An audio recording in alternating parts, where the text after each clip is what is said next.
Já há muitos anos que trabalho nesta área ligada à violência doméstica e à área social, fiz bastantes reportagens sobre este tema, incluindo quando estava no Diário de Notícias. Inclusive fiz um grande trabalho, que até foi manchete do Jornal do Diário de Notícias há muitos anos atrás, com uma das oradoras da tarde, que é a Sónia Caridade, sobre a violência no namoro, quando ela lança o estudo. Agora, portanto, o provérbio, quem dá pão dá criação, portanto, lança um mote para esta discussão agora de manhã, com o meu lado direito tem o Dr. Filipe da Costa, que a gente conhece, não é? Que não é? Dispensa as apresentações, como o próprio disse. E no lado esquerdo tenho Zélia Barroso, socióloga e autora do livro Se a Criança Não Deveria Doer. Portanto, baseado no tema que lança o mote para este debate, quem dá pão na criação, o Dr. Filipe da Costa, qual é a sua opinião relativamente a este projeto aplicado aqui à violência aos maus tratos infantis?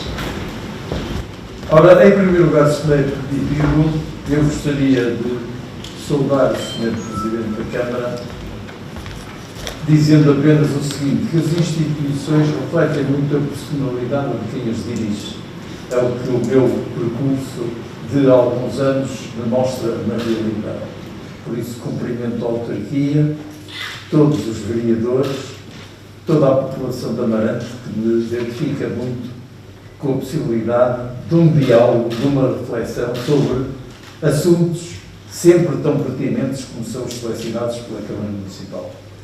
Sou doutor Corredor, há muitos anos, para dizer desde sempre, um admirador seu e pela sua obra, pela maneira como consegue dirigir uma área tão complexa, tão profunda e economicamente tão responsável. Os meus cumprimentos, obviamente, à senhora moderadora, que eu respeito, uma vez que a senhora moderadora é que nos vai moderar. À senhora doutora Zélia, é um prazer mais uma vez nós podermos refletir sobre a mesma matéria.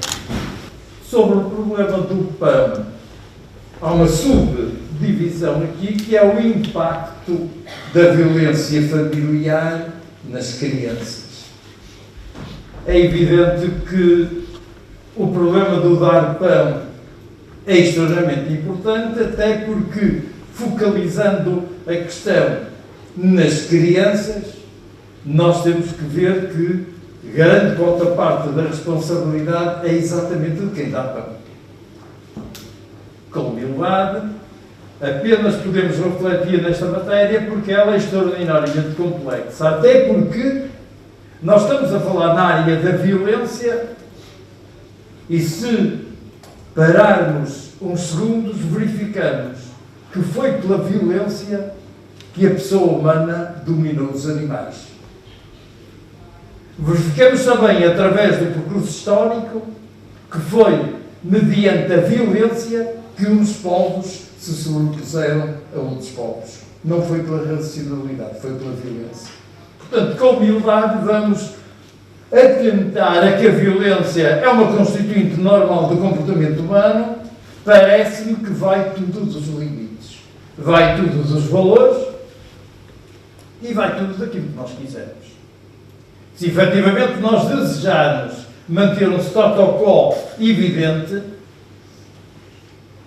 e com muita humildade, eu ainda não me habituei, ao fim de muitos anos, a vivenciar situações de crianças de 1 mês de idade que são agredidas por todas as formas, inclusive sexualmente, com 2 meses, com 3 meses, etc, por aí fora, selecionando os predadores e, do ponto de vista epidemiológico, o pai é o primeiro suspeito, o que leva a situações de muita injustiça, que muitas vezes nós pensamos logo em questionar como o primeiro responsável o pai quando ele está inocente.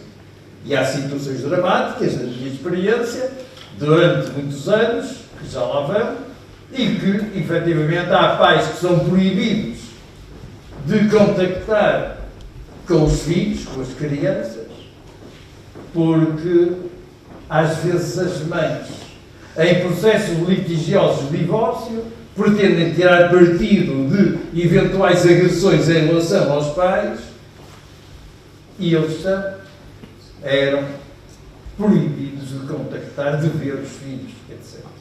É evidente que, felizmente, hoje não estamos tão mal como estávamos há 50 anos ou há 100, e, portanto, hoje já há uma sensibilização, provavelmente devido a ações de formação deste género, que as pessoas refletem, têm possibilidade de ser mais esclarecidas, porque o que é importante na vida é que no dia seguinte nós sejamos menos ignorantes do que na véspera.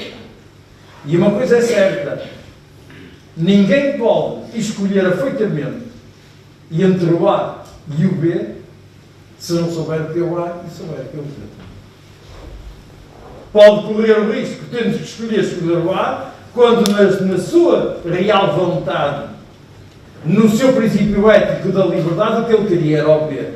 Portanto, é louvável, mais uma vez, a Câmara Municipal por esta iniciativa, para nós podermos refletir e depois amanhã poder escolher se queremos, de alguma maneira, dirimir este conflito existencial normal da violência em relação às crianças, limite-me só ao problema das crianças, obviamente, com alguma dificuldade, porque atualmente criança é desde o indivíduo que nasce até aos 18 anos. De forma que nós temos que setorizar em relação mês a mês, ano a ano, porque não vamos aplicar os mesmos critérios de violência em relação a uma menina de 17 que no dia seguinte vai fazer 18 anos ou a um recém-nascido. Portanto, o problema tem que se valorar de acordo com um aspecto cronológico para depois podermos intervir. Na realidade, só há liberdade quando há conhecimento. E o conhecimento passa necessariamente pela informação.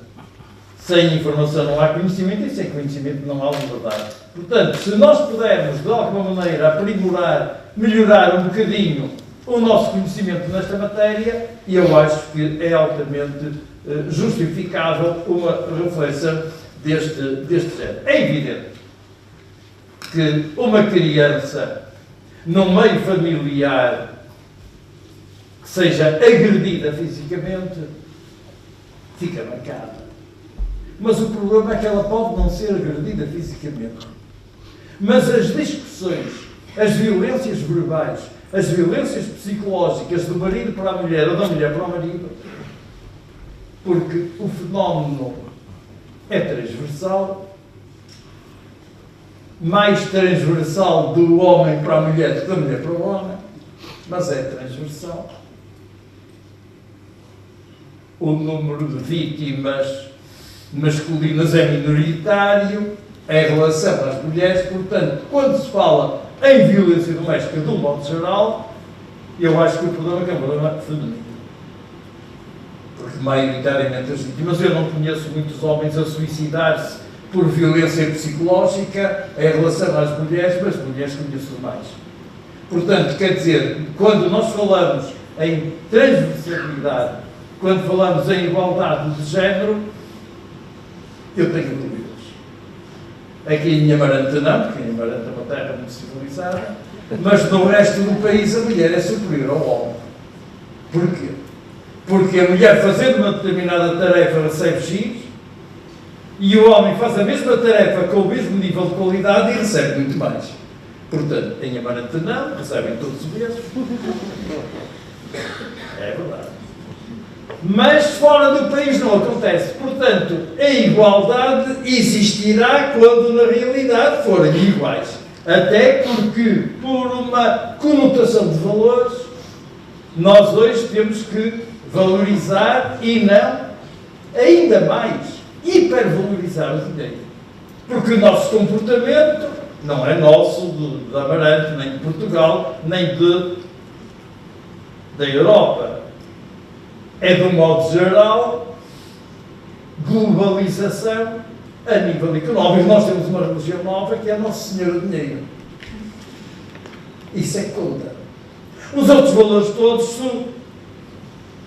metem-se a este valor de Nosso Senhor do Dinheiro. É o que mostra o dia a dia. É o que mostra, na realidade, a desvalorização da vida humana em face do dinheiro. Sacrificam-se pessoas pelo dinheiro, matam-se pessoas pelo dinheiro, fazem-se guerras pelo dinheiro e assim sucessivamente. Ora bom, tudo isto para nós refletirmos em relação às crianças, temos que ver se realmente se justifica ou não que com uma colher em brasa se vá queimar uma criancinha de 3, 4, 5, 6 anos. Temos que pensar se vale a pena ou não. Temos que pensar na realidade também até que ponto é que o traumatismo físico se justifica ou não, e o facto de justificar ou não depende da nossa complacência perante as circunstâncias vividas no dia a dia. Enquanto ninguém protestar, está tudo bem. Este é um problema. Temos também que verificar até que ponto é que a violência sexual nas crianças, repito, até aos 18 anos é-se criança, até que ponto é que a violência sexual será admissível ou não e em que condições. Sabido é que correntes americanas de certa relevância nesta área defendem a descriminalização da pedofilia, considerando que a pedofilia não deverá ser um crime, mas sim um comportamento. Portanto, é isso que nós queremos ou não? Efetivamente, que temos que refletir, porque, em boa verdade, nós vamos influenciar as leis. Vamos. Silenciosamente.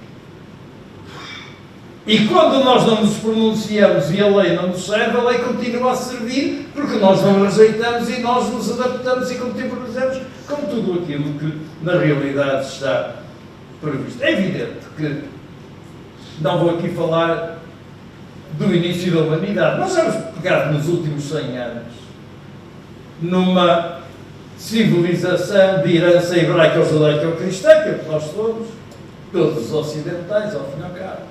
E, portanto, em termos de valores, vamos ter o convencionalismo de outrora, tudo aquilo que nós fazíamos em relação às crianças. Pensávamos logo no princípio da beneficência. Esta atitude para com esta criança traz benefício para a criança? Não traz? Se não traz, não faço. Mas tínhamos que pautar os nossos comportamentos pelo princípio da não maleficência. Isto vai fazer mal ou não vai fazer mal? Estes dois princípios pautados por um equilíbrio que toda a gente conhece, não é preciso ser licenciado em direito, toda a gente tem a noção do que é justo, o que é injusto, o que é razoável, o que não é razoável. E, portanto, a beneficência, a não maleficência e o princípio da justiça antecediam um princípio da autonomia. Autónomos, obviamente, a nossa vontade livre, consciente, após uma devida e suficiente informação. Este princípio nos Estados Unidos há 100 anos começou a ser mais privilegiado do que propriamente o princípio da beneficência, da maleficência, da justiça. E hoje, na realidade, nós, portugueses também, e a nossa lei reflete-o em quase todos os documentos, o princípio da autonomia é o mais importante. O que eu quero fazer pela minha vontade não interessa se é benéfico ou não para a nossa moderadora, ou se lhe vou fazer mal, ou se é justo ou injusto. E eu, na minha autonomia, tenho o direito a fazer aquilo que quero. Ora bom, portanto, quer dizer, o bom senso acaba na realidade pela conjugação destes princípios conceitos, que nós, efetivamente, veremos. Vamos tolerar que haja esta violência nas crianças ou como? Nós temos que decidir. Porque, na realidade, as crianças, nem todas, mas a maior parte fica marcada quando é sede de violência intrafamiliar. Que não tem nada a ver com a criança em si, mas ela assiste aos conflitos do pai, aos conflitos da mãe, como já disse, ou porque é agredida fisicamente, ou porque assiste só àqueles conflitos de ordem psicológica. E que são extraordinariamente marcantes para essas próprias crianças. É evidente que a melhor maneira de nós verificarmos qual foi o prejuízo resultante daquela violência intrafamiliar é pautarmos por aquele critério de desenvolvimento normal para aquela idade.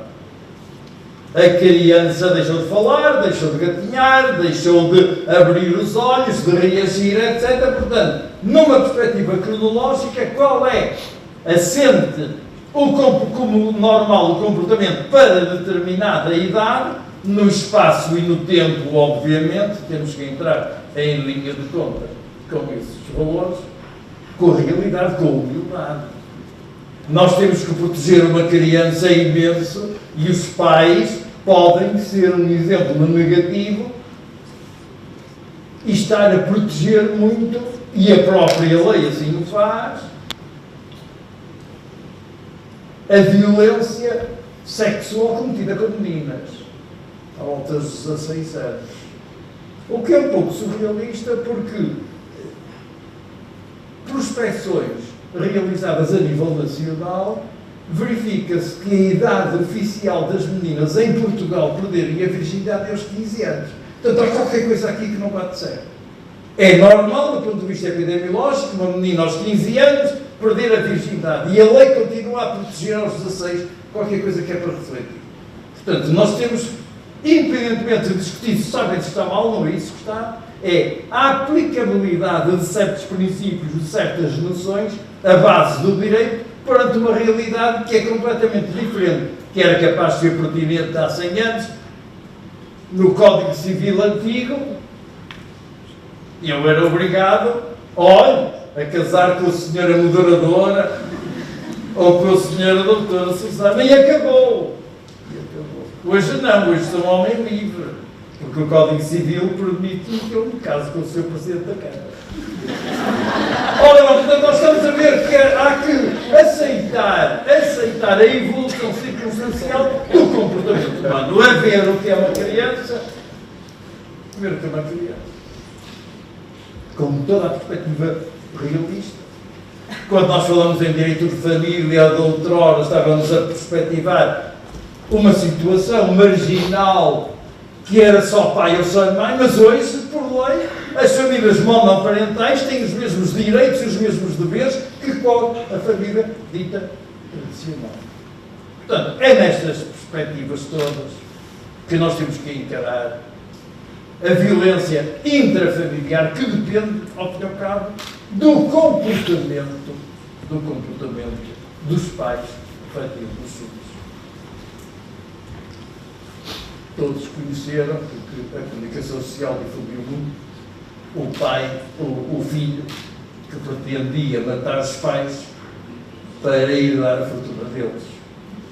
Ora bom, talvez não fosse mal em prospecção refletir como é que tinha sido a infância daquela criança, qual era, digamos, a vivência no dia-a-dia do pai e da mãe um com o outro, independentemente de maus tratos que tenham sido infligidos à criança. Portanto, porque, na realidade, nós somos linearmente uma pessoa. Claro que, convencionalmente, temos etapas, temos carimbos. Aos 18 anos passamos a ser maiores, aos 65 põe-nos um carimbo em cima a dizer que somos idosos. Isso é tudo artificial. A pessoa é a mesma na sua continuidade do eu. Nasce, vive e morre. Ora bom, portanto aqui nós temos que realmente, na essência, tentar compreender qual é o desenvolvimento personalístico desta criança e refletir,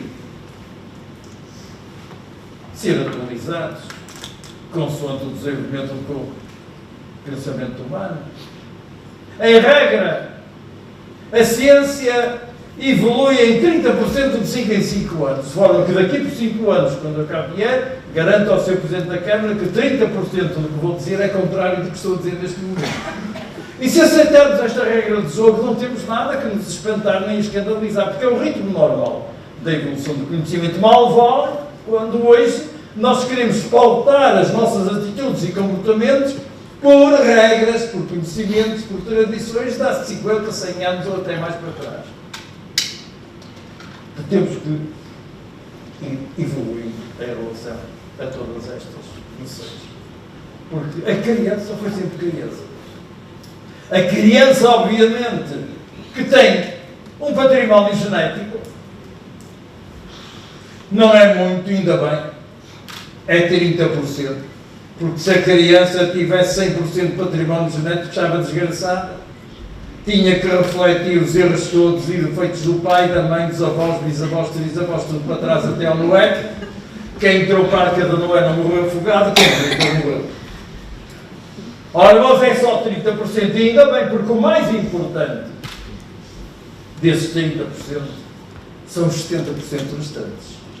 Constituídos por quê? Constituídos pela aprendizagem, constituídos pela educação, constituídos pela interação com o meio. É fundamental. Numa perspectiva holística, genérica e das influências do cosmos. Isso é que nós somos hoje. Na realidade, no pensamento em 2016, no pensamento mais pertinente em consonância com o mundo. Ora bom, portanto, na realidade é nesta perspectiva que nós temos que ver que educação, que aprendizagem, que limbagem de eventuais defeitos que a criança tenha, que são normais. Já em 1960 eu era visitador, médico visitador das caixas de previdência. Não havia Serviço Nacional de Saúde, eram as boates das caixas de previdência. E uma ocasião eu estava com uma senhora assistente, eu estava com uma assistente social, e era a minha missão ir visitar uma criancinha e ela estava preocupadíssima, eu sei depressa que tinha muitos outros doentes para ver, preocupadíssima, como é que havia de educar o filho? E eu olhava para o relógio e ela me disse, olha, a senhora desculpa, a senhora ao centro, tem alguma ideia de como vai ser o mundo daqui por 20 anos? Ela fica a olhar para mim. Não sei. Olha, então não se preocupe com a educação nenhuma, preocupe só a ensinar o seu filho a resolver problemas, seja ele de que natureza for. Portanto, é difícil, eu reconheço. Nós estamos a esquematizar programas antecipados para esta ou aquela idade, quando na realidade nós não sabemos qual é o porvir do futuro. Pois vocês andam todos preocupadíssimos com o emprego e o desemprego. Eu nunca me preocupei com isso, porque há muitos anos que eu escrevi que ninguém pensasse num emprego.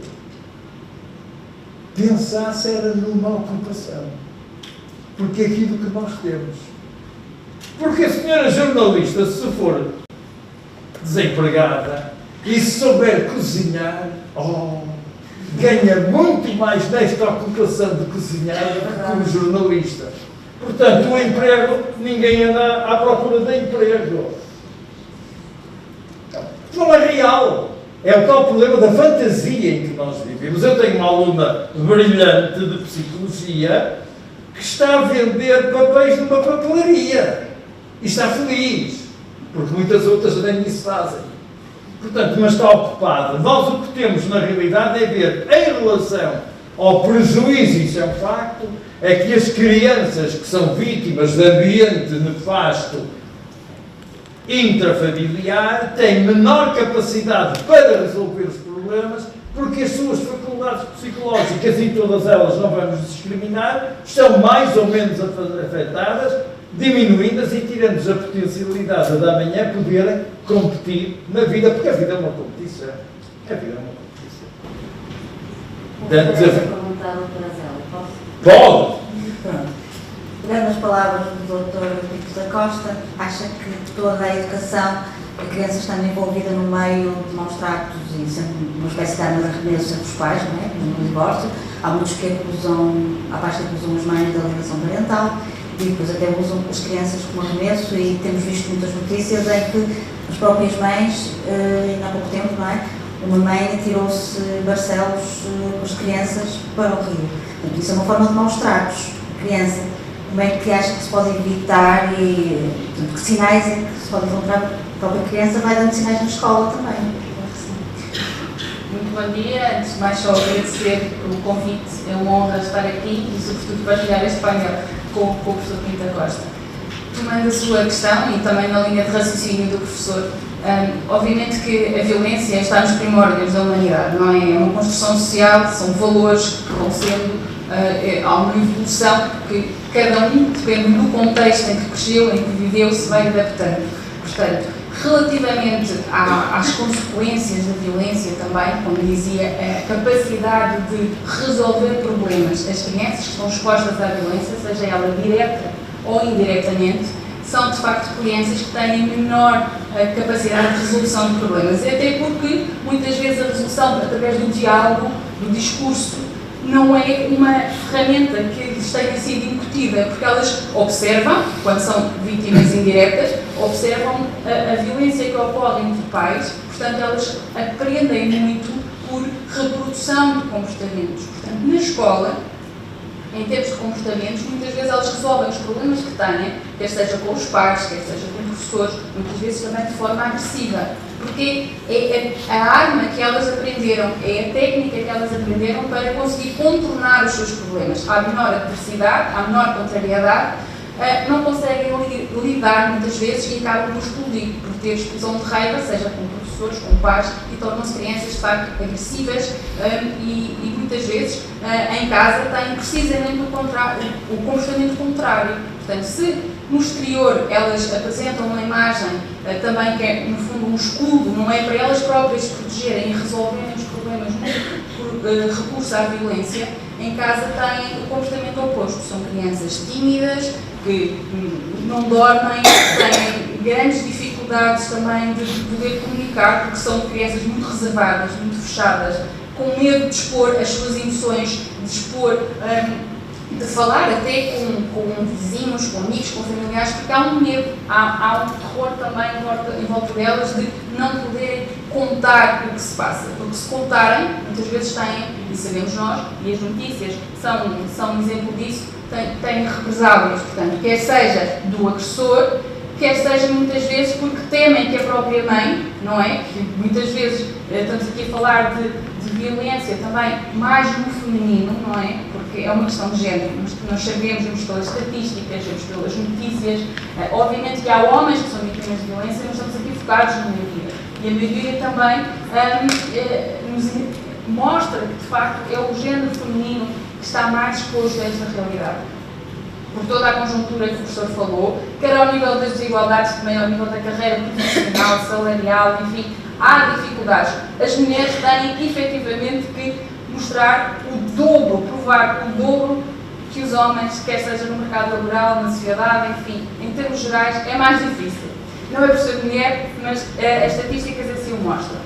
E relativamente, quando existe a violência na intimidade, por exemplo, entre pais, quando a criança não é vítima direta desses maus tratos, ela própria tem receio de contar o que se passa, porque muitas vezes, contando o que se passa, a mãe vai sofrer mais represálias, a mãe vai também sofrer mais maus tratos, a criança vai assistir, vai ser mais vítima indireta. E não estamos só aqui a falar de indiretamente.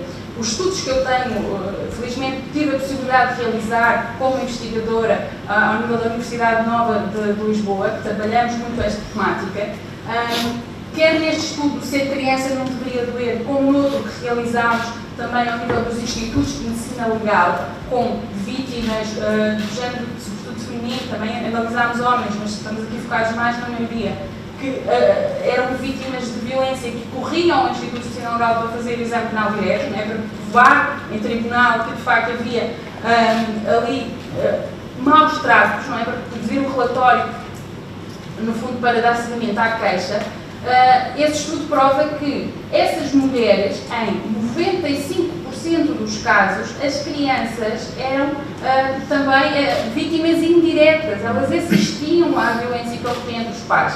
E cerca de 70% eram vítimas diretas, elas sofriam na pele esses maus tratos. Portanto, obviamente, que por mais contextos, por mais valores, por mais evolução, nós temos que perceber que isto não pode existir. Portanto, é uma porcentagem elevadíssima, é assustadora, a amostra foi bastante grande. Portanto, nós analisámos o ano, o universo dentro de um ano completo, de janeiro a dezembro, de todas as queixas que ocorriam, de todos os tipos de violência, quer seja a física, que é aquela que nós observamos mais diretamente, não é? Que é mais fácil de comprovar ao olho nu, como também temos outros tipos de violências que são mais ocultas e que se calhar não são tão notadas diretamente e que se calhar nós até relevamos, gritou ou chamou nomes ou algo do género e nós menorizamos, mas são às vezes tão mais violentas do que propriamente a física. A violência psicológica destrói completamente, ela deixa cicatrizes muitas vezes piores do que a violência física, não é? E nós temos crianças, e também ao nível das suas mães, uma porcentagem elevadíssima de violência psicológica. E a violência psicológica até pode não ser o grito, pode ser só a simples ignorar completamente. O silêncio que corrói, que mata, que destrói internamente aquela pessoa. Imagina o que é viver com uma pessoa em que simplesmente é-se completamente ignorado, desrespeitado, sei lá, a pessoa não se sente pessoa. No fundo é isso. Sente-se que está ali, que é um joguete. Isso acontece quer com as crianças, como também com as suas mães. Quando diz a criança no meio de uma relação de divórcio entre os pais, muitas vezes ela é um joguete nas mãos deles, não é? A mãe, porque, e como dizia muito bem o professor, muitas vezes aproveita-se de uma desculpa de abuso, muitas vezes sexual, que não é real, para culpar o pai, para não poder ter acesso, para não poder ver essa criança. Há uma alienação parental enorme, e muitas vezes o pai, que até por sensacionalismo, muitas vezes, desculpa o termo, nas notícias, aproveitam-se dessa notícia a partir da rótulo culpado, e muitas vezes o pai nem é culpado. É uma forma de alienar e de poder isolar essa criança, ter acesso ao pai. Outras vezes, a própria mãe, que não chega a tanto, mas que o teu pai não te merece, ou deixou-nos, ou algo do género, portanto, e do outro lado a mesma coisa. Portanto, há esse joguete, a criança é uma arma da violência entre os dois. Acaba por ser andar ali de um lado para o outro. Uma bola de ping-pong. Exatamente. E depois não nos esqueçamos também de contextos como ele até, também acontece, ele até é um bom pai. Ele até é um bom marido, só me bate quando bebe uns copitos. Atenção, o alcoolismo não pode ser desculpa para atos de violência. Não pode.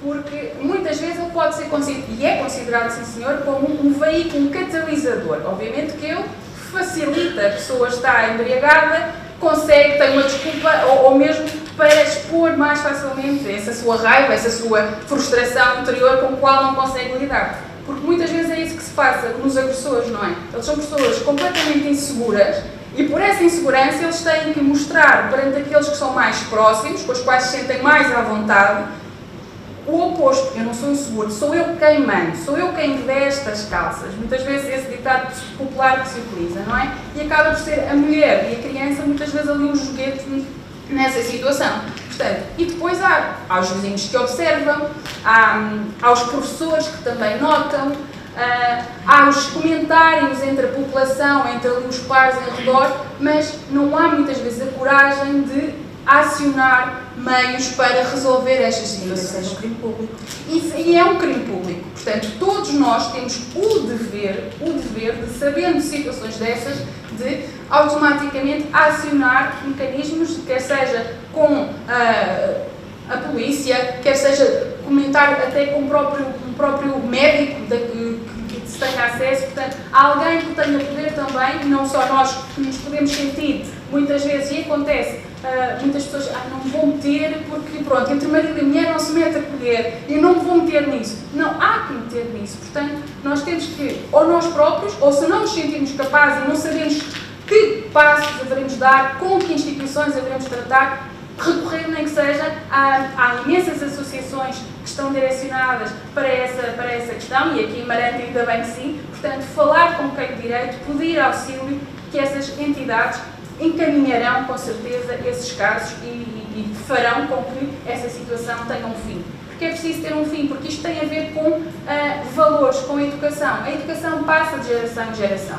E se de facto há uma trajetória de violência, em que muitas vezes estas crianças que assistem a maus tratos tiveram pais que também provavelmente podem ter sofrido ou assistido a situações dessas, acaba por a violência ser um pouco menorizada em termos de importância e acaba por ser um ato quase que natural. Então, mas se eu também cresci assim, se eu também apanhei, se me educavam deste modo, eu também vou educar desse modo. Portanto, foi essa via que me ensinaram. Portanto, e há quase que um ciclo, há uma perpetuação.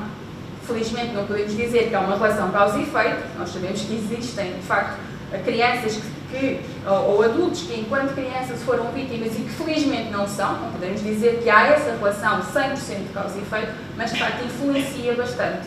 Portanto, o contexto em que nós crescemos, aquilo que nós aprendemos em termos de educação, de aprendizagem, faz toda a diferença. Portanto, e ao nível, os professores então são quase que, hoje em dia, as crianças passam imensas horas na escola. Todos nós sabemos, quem tem filhos já viu isso. Eles acabam por ter um horário quase como um horário laboral de um adulto. Eles entram de manhã, depois têm os dias todos de aulas, a seguir se calhar ainda têm ATL, enfim, há uma imensidão de horas. Portanto, eles acabam por estar mais tempo, às vezes, na escola, e é verdade, do que propriamente em casa com os pais. Portanto, os professores têm que estar, os educadores também, educadores de infância, por exemplo, têm que estar despertos para estes sinais. A criança que muda de atitude, que muda de comportamento repentinamente, que não se percebem porque, que se isola, que se fecha, que já tinha até conseguido controlar os esfíncteres e de repente começa outra vez a não conseguir controlar-se, que chora por tudo e por nada, que ao mínimo tom de voz mais alto a criança estremece. Portanto, são sinais. E estou a falar das crianças mais pequenas, que têm mais dificuldade em falar, em manifestar, muitas vezes algumas delas ainda nem sequer falam. Portanto, é preciso estar atento a essas fases etárias que manifestam diferentes sinais, como também dizia aqui muito bem o professor Pinto da Costa. Portanto, é preciso estar atento. Eu vou parar por aqui, porque não sei se tem outras questões. Que tipo de estratégias é que, em tipos de prevenção, com essas crianças na escola, podem ter? Cada vez mais, e também o professor também poderá e tem com certeza muito para dizer nesta área, relativamente à parte dos gabinetes de apoio psicológico nas escolas, são fundamentais também. Para além do professor, não é, que muitas vezes pode notar alguma dessas alterações de comportamento, não é? É importante que um psicólogo, uma pessoa que esteja direcionada para essas questões, ter essa sensibilidade de poder acompanhar e poder falar com os professores, falar com os pais, chamar o pai ou chamar a mãe à escola, encarregar a educação, não sei, acionar para perceber efetivamente, porque à nossa melhor suspeição não vamos imediatamente apresentar uma queixa, não é? Calma lá, a criança nota uma alteração de comportamento. Precisamos primeiro tentar perceber se essa alteração de comportamento efetivamente está ligada a alguns sinais de maltrato. Falar com a mãe, ou falar com o pai, falar com o encarregado, falar com quem se mostrar mais disponível para nós conseguirmos dialogar. Tentar acompanhar durante um tempo e perceber se efetivamente esses comportamentos se repetem, não é? E para termos, de facto, forma de agir de forma coerente, não é? Não pode ser o primeiro impulso, porque o primeiro impulso pode também levar a situações em que a criança possa estar a viver que não tenham a ver necessariamente com violência, não é? O divórcio é sempre algo violento para uma criança, mas se os pais souberem lidar de forma adulta, separando o que é a relação de casal do que é a relação com os seus filhos, que é uma relação para a vida, que vão estar ligados a eles para sempre, portanto, saberem aí separar as águas, a criança pode estar apenas com uma diferença de comportamento, que está triste por essa separação e não haver efetivamente violência em lado nenhum, nem contra a mãe, nem contra ela. Portanto, é preciso também não agirmos no primeiro impulso. Felizmente, ao nível dos mídias, que já há uma grande visibilidade, não quer dizer que o maltrato agora esteja a crescer, que é um boom. Poderá não ser isso, poderá ser sim veículos que nos dão maior visibilidade e também organismos que nos dão uma maior possibilidade de podermos agir. E felizmente que assim o é. Portanto, associações de apoio à criança, associações de apoio à vítima, são fundamentais também para poder aqui ajudar. Outra situação que também a mim me apraz aqui dizer, e que acho que a lei deveria mudar nesse sentido, é o facto de quando nós temos violência na intimidade, muitas vezes serem as mulheres com os seus filhos a terem que ser educadas.